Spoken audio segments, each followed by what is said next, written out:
Olá, meus amores, tudo bem com vocês?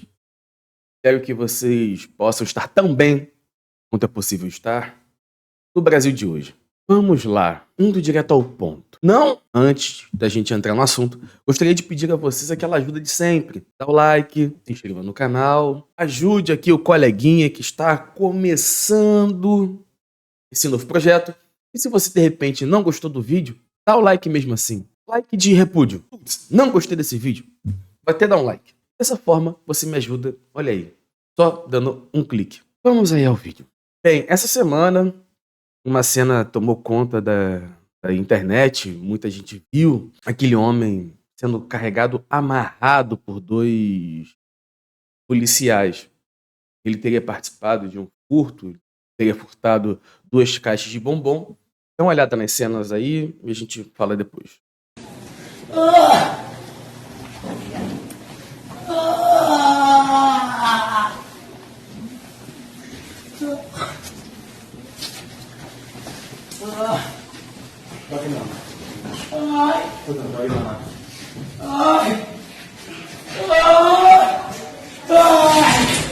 Eu tô colaborando, mano.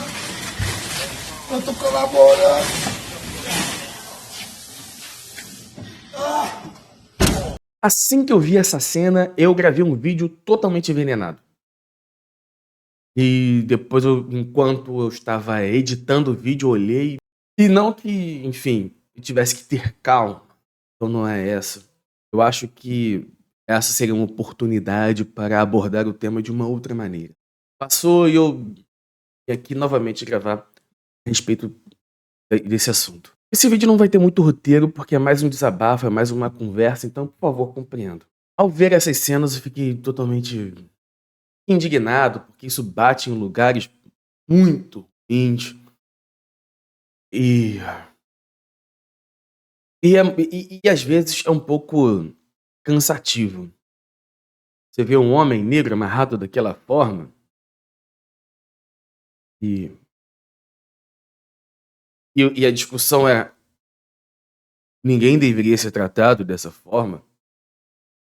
E vamos falar um pouco sobre isso mais à frente. Só que aí o que acontece? Isso realmente me cansa. Nossa. E quando a gente debate a respeito de, nossa, ninguém deveria ser tratado dessa forma, está ali presente no homem amarrado da forma como foi amarrado, está presente ali, tipo, a pintura do racismo estrutural. E o primeiro argumento que surge sempre: não, mas você quer passar pano para bandido, quer isso, bandido e leva para casa, que não sei o quê. Cara, essa parte é bem cansativa. É tão evidente que não é sobre isso. É evidente que não se trata. E veja, muito embora, sobretudo num caso como esse, o cara roubou, furtou 2 caixas de bombom, a gente pensa a respeito, óbvio, que tipo de estrutura é essa que produz esse tipo de fenômeno? E isso tem que ser pensado. E pensar sobre isso, refletir sobre isso, é importante para a gente entender aonde está o X do problema. Porque o punitivismo puro e simples, opa, aqui eu mudei a câmera aqui. Pensar apenas na punição e não no fenômeno o que produz esse ambiente que favorece esse tipo de situação, ou você pune na ponta e a usina que produz esse tipo de substâncias permanece intacta. Que não significa, sob nenhum aspecto, que se está passando pano para bandidos e coisa parecida. Até mesmo porque a gente só pode promover políticas públicas a respeito de qualquer coisa que seja quando a gente entende o diagnóstico daquilo. Qual é o diagnóstico do que está acontecendo? Como resolver isso? E veja, nesse momento eu estou falando apenas assim de cometer um crime e punição a respeito do crime cometido.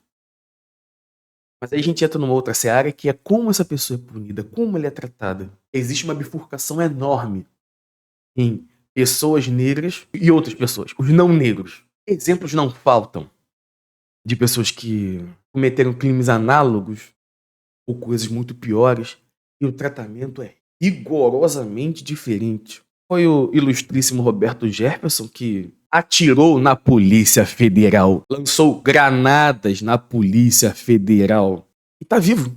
Ele atirou contra a polícia, feriu policiais, atirou granadas em policiais. E a gente viu as cenas de como ele foi tratado pela polícia. Porque a gente imagina que em qualquer outra circunstância, se não fosse o Roberto Jefferson, um homem negro qualquer, eu duvido tivesse saído vivo. Não tomou nem um tapa na cara. O que o senhor precisar, a gente vai... Não atirei neles. Eles A gente sabem viu disso. o senhor no relógio. Sabe disso? Eles sabem disso. E só Eu cheguei, eles estavam embaixo, eu com o fuzil com a... Os meninos estão bem. Não, hospital. eles podem ter pego ali o rescaldo. Claro, fique tranquilo. O rescaldo. Foi. Eu falei, só um que atirou em mim, um Porque magrinho. na hora do susto. Não, mas eu não atirei nele primeiro. Não, olha, ele que atirou em mim isso. primeiro. Então assim, fica tranquilo. Mas eu não atirei, ele 3 vezes ficou enquadrado no meu red dot. Eu não quis, falei, não atira nele, Roberto. Não atirei. Quando eles correram atrás da viatura, aí eu joguei a granada na frente. A granada era isso. A granada de efeito manual. Ah, porque tá cheio de aqui, muito tossindo lá. Não, eu sei.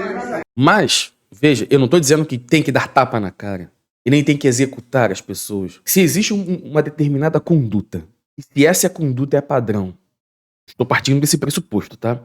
Se a conduta padrão é que foi aplicada a Roberto Jefferson, por que raios essa mesma conduta não é aplicada a outras? Aí você vai me dizer, não é apenas branco, ele é rico, faz parte da estrutura do poder. Na verdade, isso reforça. Se a pessoa não apenas for branca, mas também for rica, ele pode dar tiro na polícia e tá tudo bem. Esse caso parece anedótico, né? Como se eu estivesse pegando apenas um exemplo para tentar justificar que tudo, a estrutura toda é assim.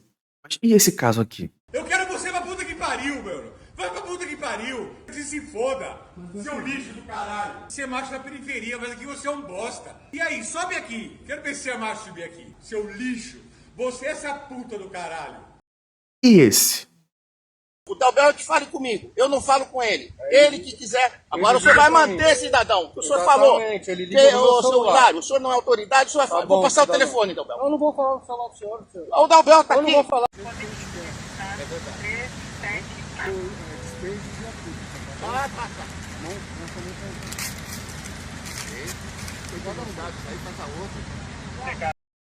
Posso ficar fazendo isso o tempo inteiro.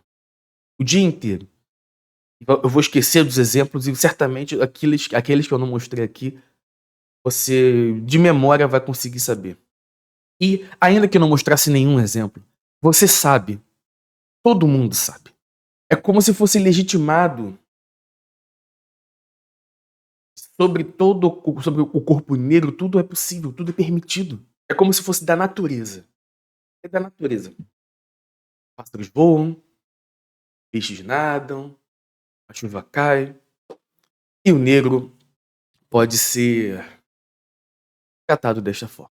É isso. Me parece que é isso. É como se fosse um estado da natureza. Porque todo mundo sabe como as coisas funcionam. Se tenta negar o evidente. Se tenta negar o óbvio. Que espécie de pacto é esse? E como os pilares da nossa sociedade foram estabelecidos sobre princípios absolutamente racistas, nos desenvolvemos enquanto sociedade sobre princípios racistas.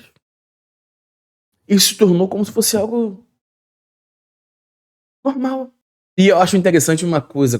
Quando alguém olha para uma situação como essa e fala que não se trata de racismo, e aí, neste ponto, temos que eu dou um passo atrás para mostrar que a coisa é bem profunda.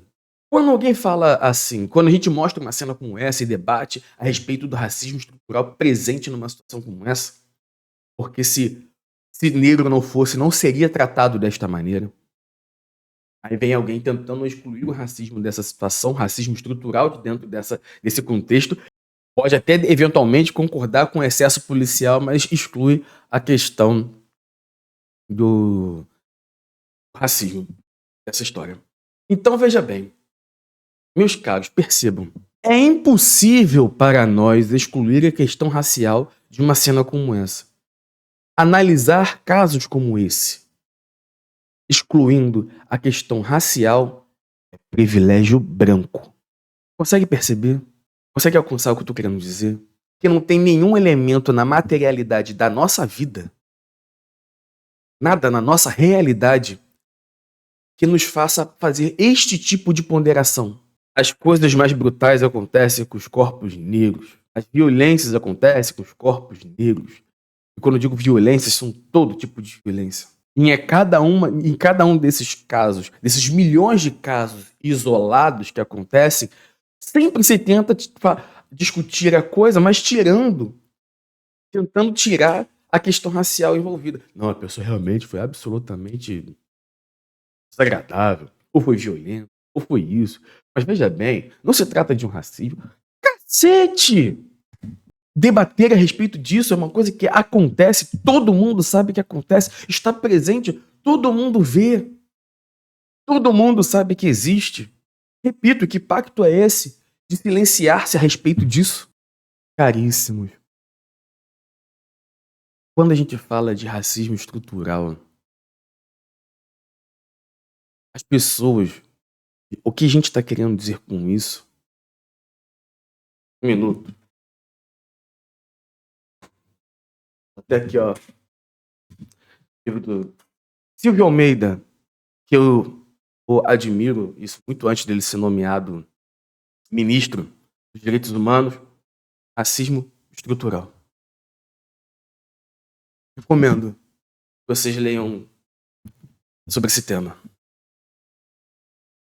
Quando as pessoas manifestam determinados pensamentos, manifestam determinadas coisas, manifestam determinados comportamentos e sequer notam, como eu disse anteriormente, estão manifestando pensamentos absolutamente racistas. Coisa profunda, está na construção do ethos da nossa sociedade.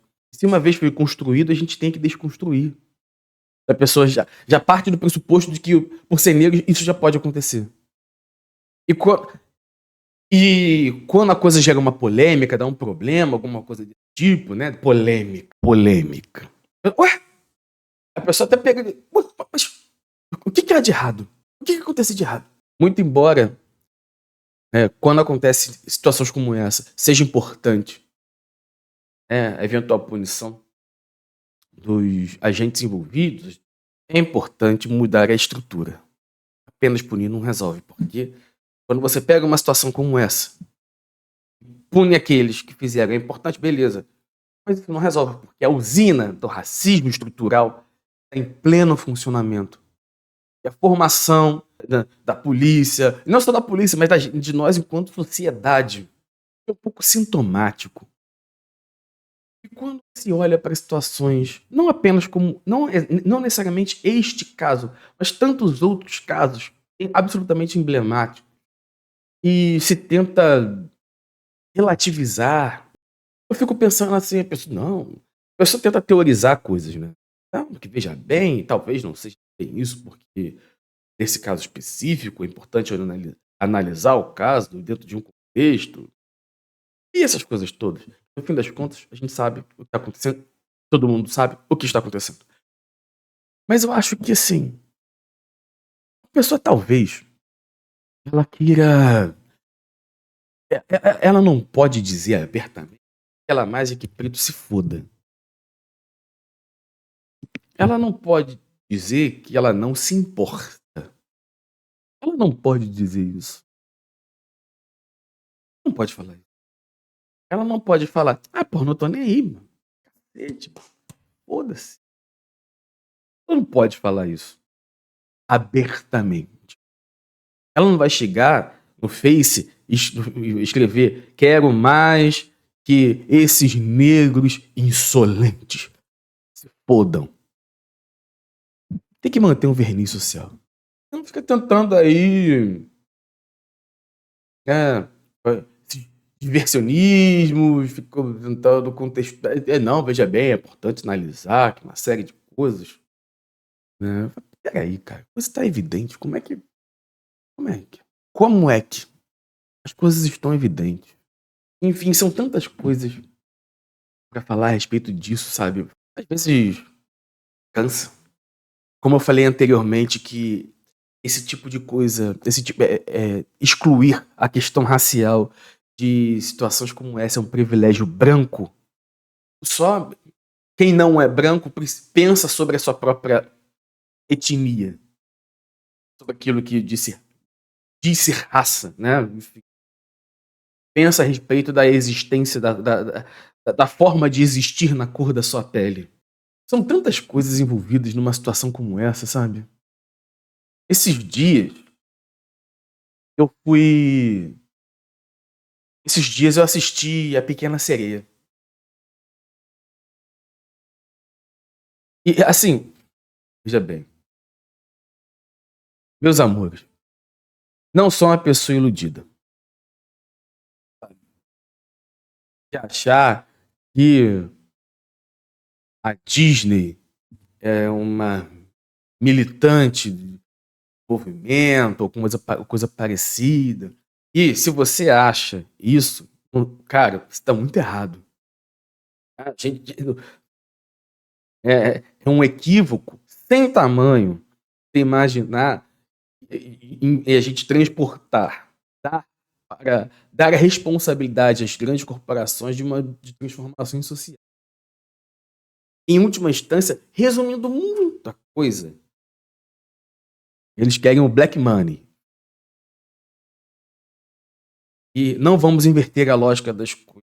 Se por algum momento resolveram colocar a Pequena Sereia preta, é porque a gente aqui fez barulho, eles perceberam que de alguma maneira, pô, isso aí vai dar um hype e tudo mais. Enfim, a gente não é iludido. Não sejamos iludidos com isso, certo? Mas enfim, Pequena Sereia Preta tá aí, um biscoitinho que eu estava interessado em comer. E tem esse lugar, né, de, poxa, mas que interessante. Sobretudo para as meninas, as crianças pretas.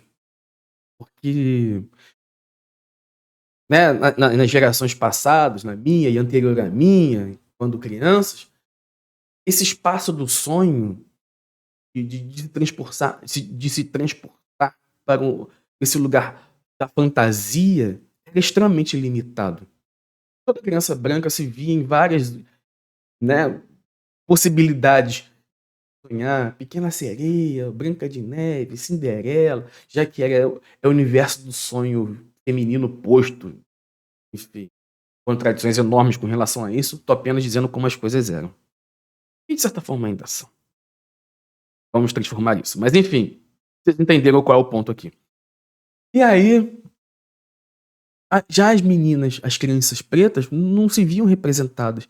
E isso é um ponto também muito interessante, só fala que essa questão da representatividade é mimimi quem sempre foi representado. Porque isso é uma não questão. A pessoa nem compreende isso. Não consegue nem alcançar o que isso significa. Você ter algum tipo de referência no mundo exterior, sabe? Alguma referência que te permita transportar para um mundo fantástico. Ou coisa desse tipo. Na minha geração, nas gerações anteriores, a gente não tinha isso. Os nossos heróis todos eram brancos, as princesas todas eram brancas. Não tinha esse espaço de... É interessante ver que as crianças pretas vai ter esse tipo de espaço de sonho. Poder se ver em esse universo lúdico não tão limitante. Porque nas gerações anteriores, a gente tinha só pessoas escravizadas como referência. É o que era posto. Pessoas escravizadas, personagens como empregadas domésticas, personagens que eram retratados como pobres ou bandidos. Vocês já entenderam, né? Mas é interessante. Eu vi a Pequena Sereia. E, muito embora compreenda toda eu compreenda toda a dinâmica capitalista voraz por detrás de se colocar uma personagem negra, né, colocar a Pequena Sereia como uma mulher preta, como uma menina preta. Eu achei interessante. Bem, mas é isso, né? Na Disney, a Pequena Sereia pode ser preta. Na vida real, os pretos seguem sendo amarrados como bichos, com a anuência e aplauso da sociedade. Os tempos mudam, mas o que não muda é a forma como os negros são tratados. Mas vai mudar.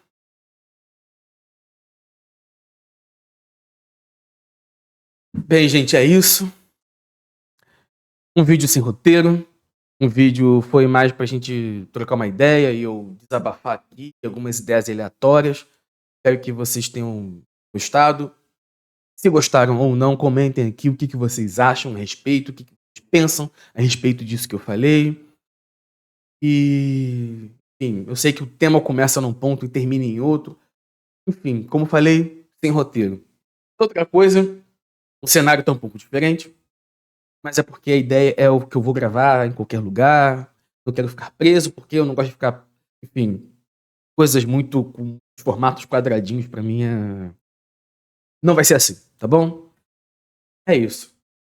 Diz o que você achou a respeito. Deixa o seu like, por favorzinho. Se inscreva. Compartilhe. Comente, por favor. E é isso. Um beijo, gente. Vamos mudar tudo isso que tá aí.